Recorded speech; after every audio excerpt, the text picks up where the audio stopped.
That's the kind of excitement that has helped the NBA grow in the past 25 years and will help it to continue to grow in the next 25 years because there's a steady flow of new stars coming into the league.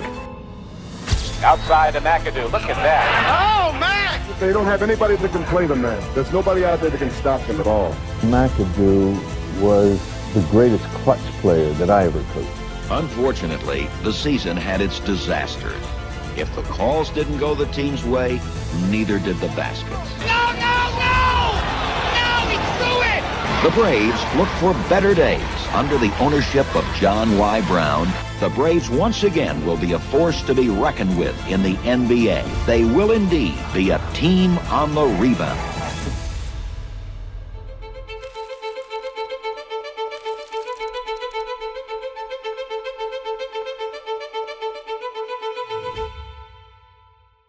(1970).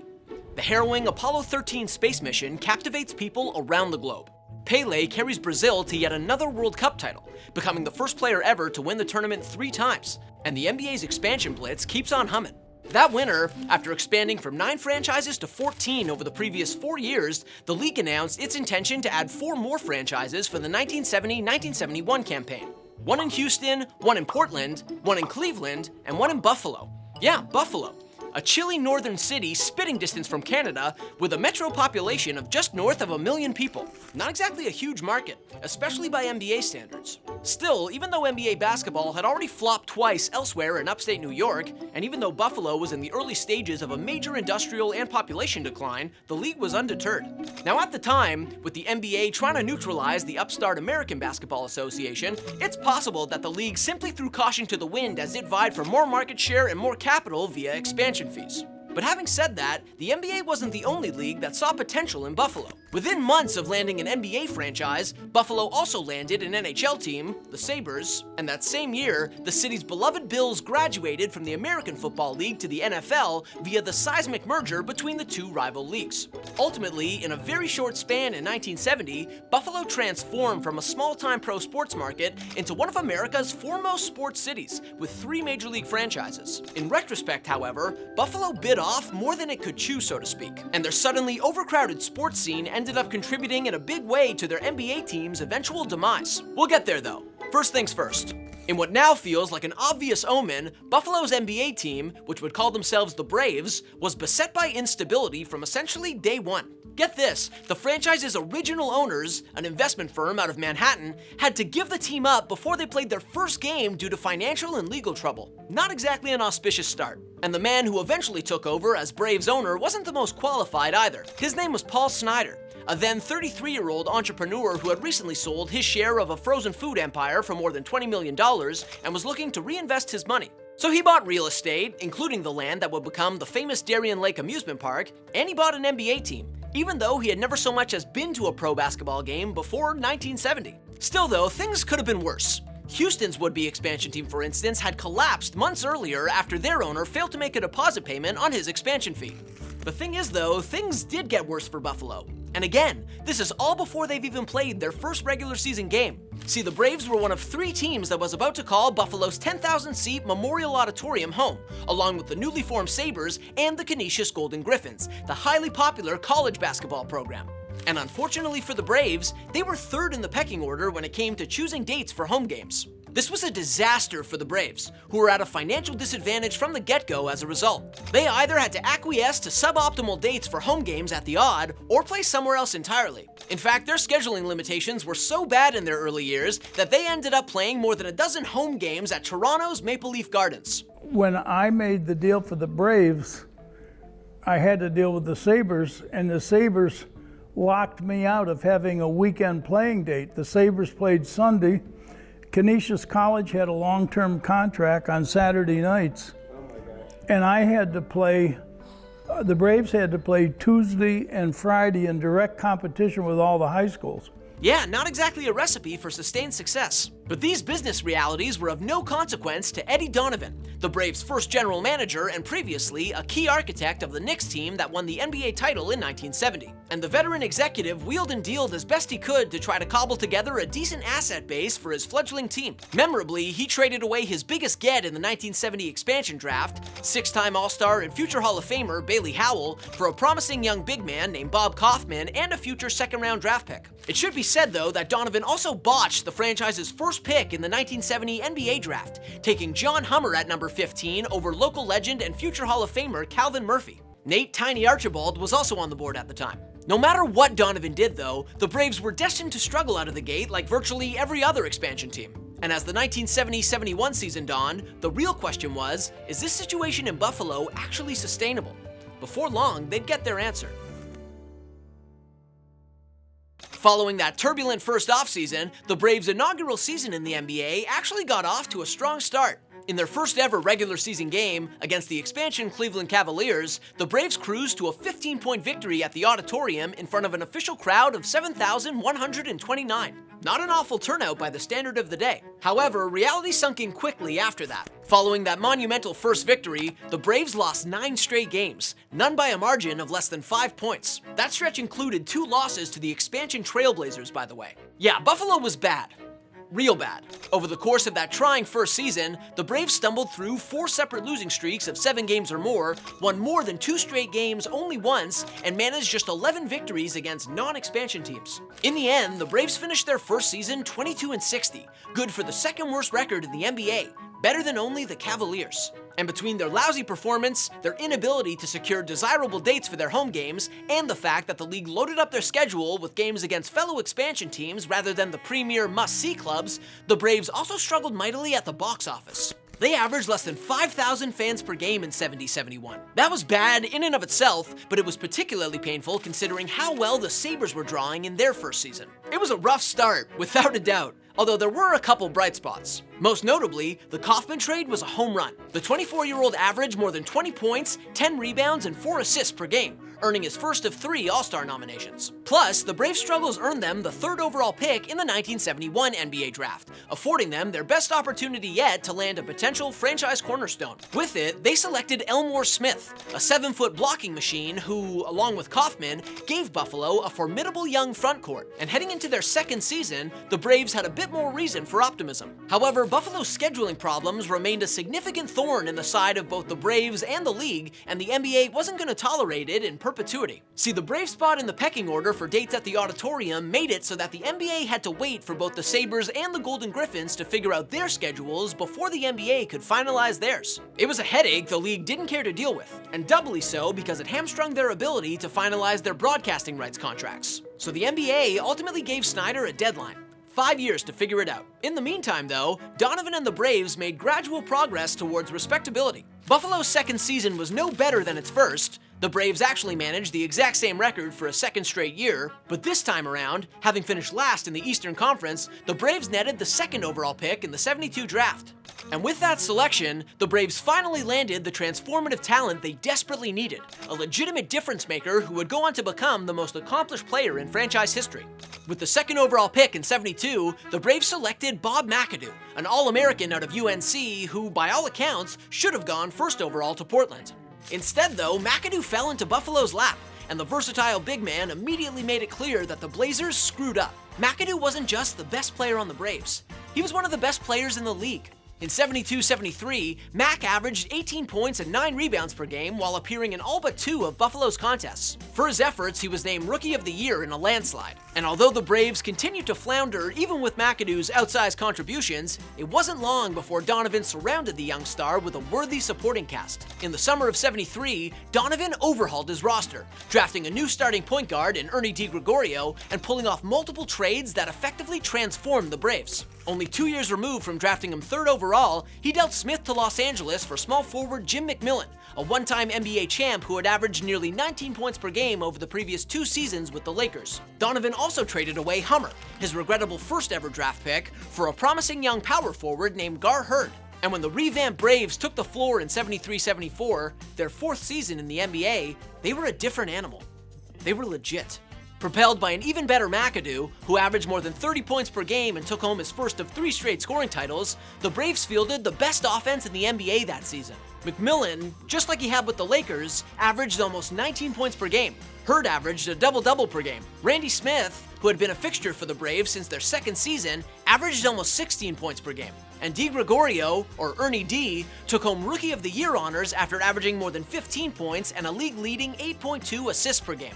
Ultimately, thanks to their league-best offense shaped by future Hall of Fame head coach Jack Ramsay, the Braves authored by far their best season yet. They finished with a winning record at 42-40 and captured the final playoff spot in the Eastern Conference. It was nothing short of an astounding turnaround, and their 21-win improvement earned Donovan the league's Executive of the Year award. That said, the upstart Braves got a rude awakening in their first trip to the postseason, which put them up against John Havlicek's Boston Celtics in the first round. They fought valiantly, winning each of their first 2 home games in the best of 7, including a Game 4 thriller that saw McAdoo drop 44 points. But in the end, the Celtics were too much for Buffalo, taking the series in 6 games on their way to snapping a 4-year NBA title drought.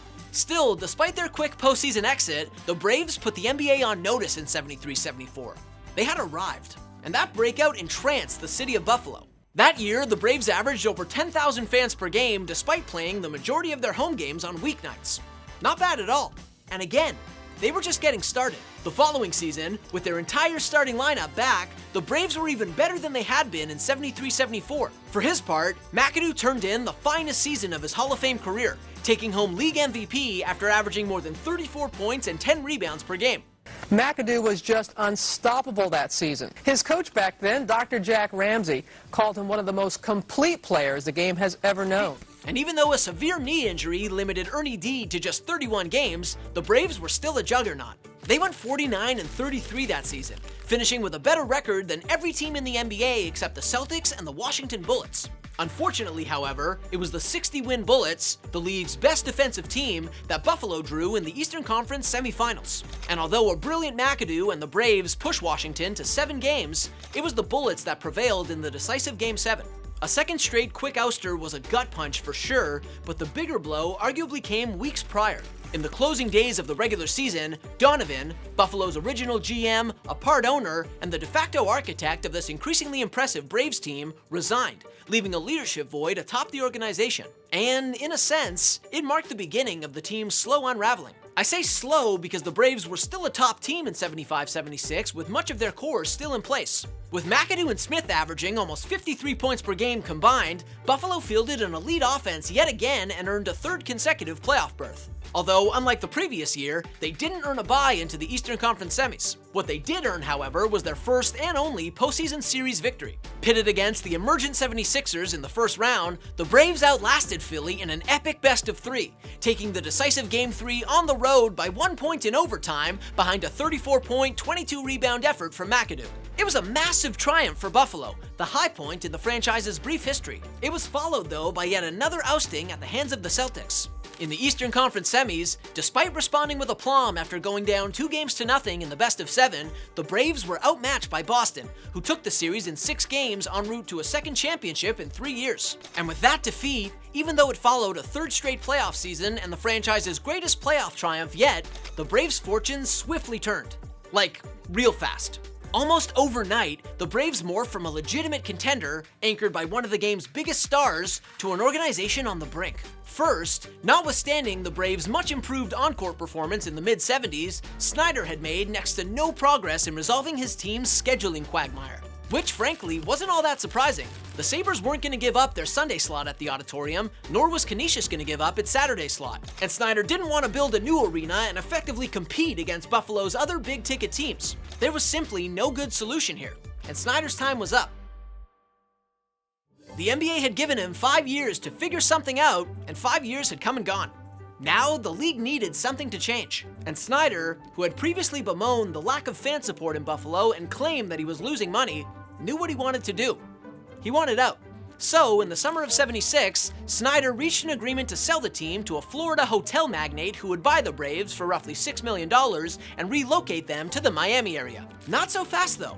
That deal, which seemingly meant the end of NBA basketball in Buffalo after only a few years, ended up falling through after the city of Buffalo sued Snyder and the NBA. That gambit actually got the Braves to sign a new long-term lease at the Auditorium. Buffalo fans can exhale, right? Wrong.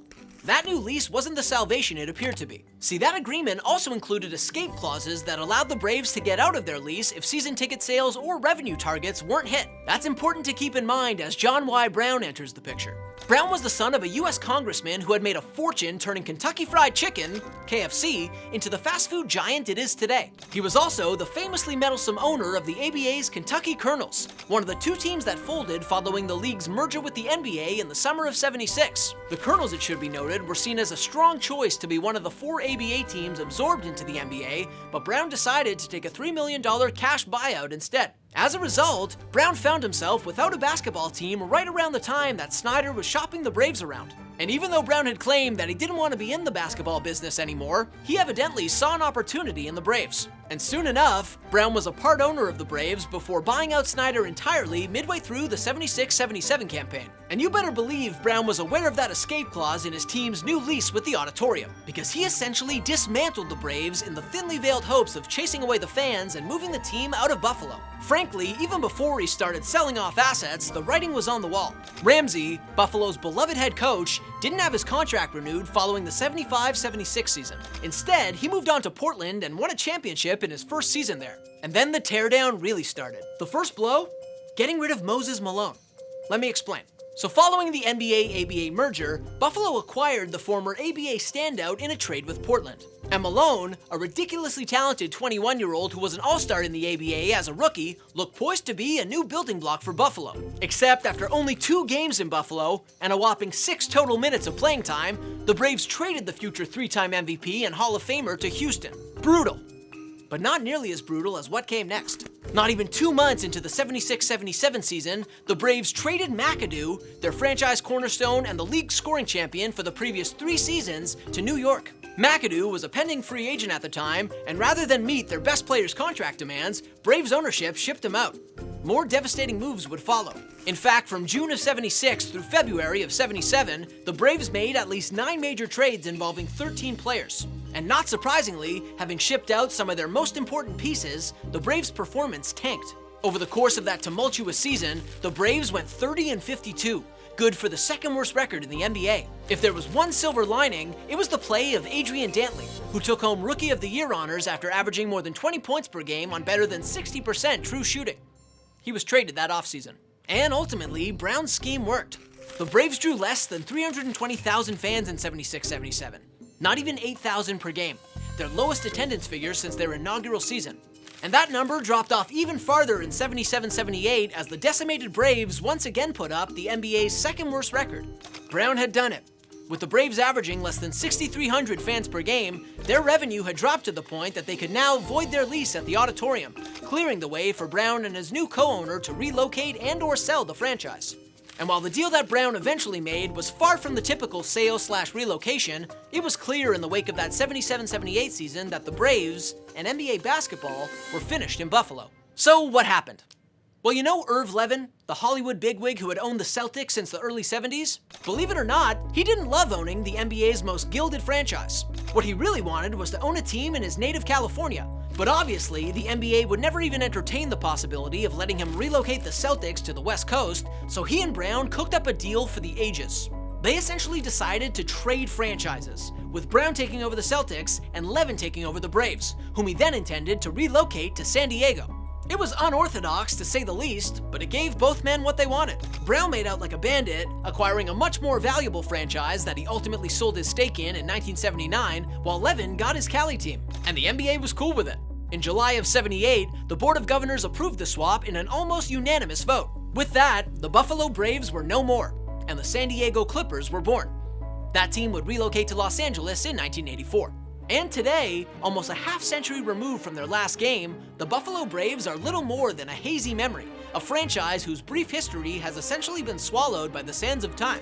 But don't get it twisted. The Braves, for a span of several years, were a force to be reckoned with, an offensive powerhouse led by one of the NBA's all-time greats. Perhaps NBA basketball was destined to fail in Buffalo, but the Braves, in their 8 years of existence, tried admirably to make it work.